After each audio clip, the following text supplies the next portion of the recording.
बिस्मिल्लाहिर्रहमानिर्रहीम। अस्सलामुअलैकुम व्यूअर्स, कैसे हैं आप सब लोग। उम्मीद है खैरियत से होंगे। मैं भी खैरियत से हूं और आज मैं लेकर आई हूं बहुत ही मज़ेदार से शामी कबाब की रेसिपी। इसे मैं बनाऊंगी बहुत ही इजी तरीके के साथ। बहुत ही ज़्यादा झंझट नहीं आपको करना पड़ेंगे, बहुत ही इजी तरीके से ये मैं आपको तैयार करना सिखाऊंगी। तो चलिए रेसिपी को बनाना स्टार्ट करते हैं। कोई भी पतीला ले लेंगे जिसके अंदर हमें इसे तैयार करना है। मैंने यहाँ पर कढ़ाई ली है और उसके अंदर मैं यहाँ पर डाल रही हूँ गोश्त। और गोश्त मैंने तकरीबन 1 किलो लिया है। गाय का गोश्त मैं यहाँ पर ले रही हूँ और थोड़ा सा हड्डियाँ भी इसके अंदर मौजूद हैं। साथ ही मैंने इसके अंदर डाली है चने की दाल। इसे मैंने पहले भिगो दिया था, अच्छे से साफ़ कर लिया था, वो मैंने इसके अंदर ऐड करी है। और ये मैंने ली है 2 कप। और अब इसके अंदर ऐड करेंगे नमक। नमक मैं इसके अंदर ऐड कर रही हूँ 2 चाय के चम्मच। और अब साबुत लाल मिर्च इसके अंदर ऐड कर देंगे 14 से 15 अदद। 1 खाने का चम्मच इसके अंदर लहसुन का पेस्ट डालेंगे और 1 ही खाने का चम्मच इसके अंदर अदरक का पेस्ट शामिल कर देंगे। और अब 1 लीटर इसके अंदर पानी ऐड कर देंगे और अब बस इसे मिक्स कर लेंगे। और अब 2 खाने के चम्मच इसके अंदर मैं ऐड कर रही हूँ गरम मसाला पाउडर और आधा चाय का चम्मच इसके अंदर मैं हल्दी ऐड कर रही हूँ। इसे मिक्स कर लेंगे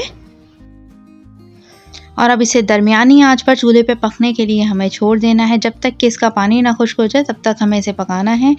जब इसकी दाल अच्छे से गल जाए, जब इसका गोश्त अच्छे से गल जाए, पानी भी इसका खुश्क हो जाए तो बस हमें इसका चूल्हा बंद कर देना है। ये देखें इसका पानी खुश्क हो चुका है और ये बिल्कुल अच्छे से बन चुका है। पानी ये देखें तकरीबन इसका ख़त्म हो चुका है। जो थोड़ा बहुत बाकी है वो हम तेज़ आंच करके इसके पानी को बिल्कुल खुश्क कर लेंगे।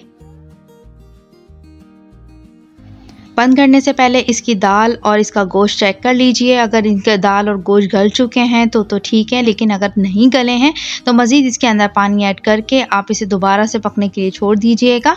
हमें इसे बिल्कुल अच्छे से गलाना है। ये देखें गोश्त अच्छे से गल चुका है, दाल भी अच्छे से गल चुकी है। बस अब इसका चूल्हा बंद कर देंगे और इसे हम थोड़ी देर के लिए ठंडा होने के लिए छोड़ देंगे और फिर हम इसे पीस लेंगे।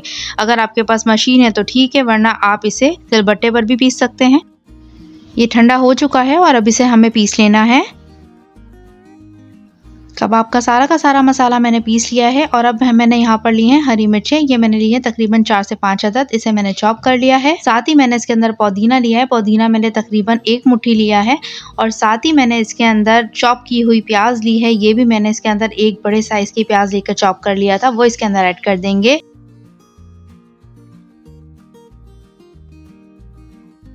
और अब 1 चाय का चम्मच मैं इसके अंदर नमक ऐड कर रही हूँ। नमक आप अपने टेस्ट के अकॉर्डिंग डालिएगा। और 1 चाय का चम्मच इसके अंदर मैंने लाल मिर्च पाउडर ऐड किया है। साथ ही मैंने इसके अंदर गरम मसाला पाउडर ऐड किया है 1 चाय का चम्मच।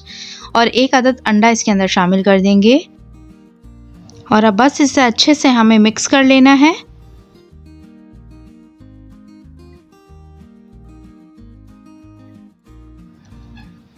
ये मिक्स हो चुका है। अब इसकी हम कबाब की टिकिया हम बना लेंगे।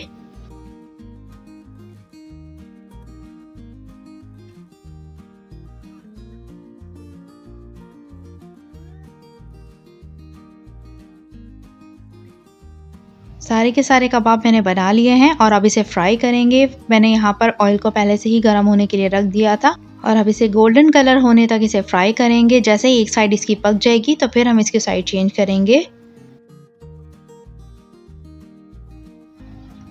कबाब का अच्छा सा कलर आ चुका है। अब इसकी साइड चेंज कर देंगे। आप चाहें तो आप इसके ऊपर अंडा लगा के भी इसे फ्राई कर सकते हैं, लेकिन मैं यहाँ पर अंडा लगाए बगैर इसे फ्राई कर रही हूँ। कबाब फ्राई हो चुके हैं। बस अब इसे प्लेट में निकाल लेंगे।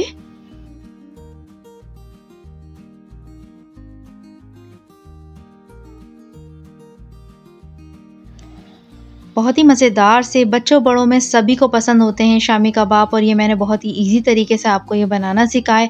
तो मुझे अपने कमेंट से ज़रूर बताइएगा कि ये रेसिपी आपको कैसी लगी। और अगर आपने मेरे चैनल को अभी तक सब्सक्राइब नहीं किया तो प्लीज़ कर दीजिएगा। अल्लाह हाफिज़।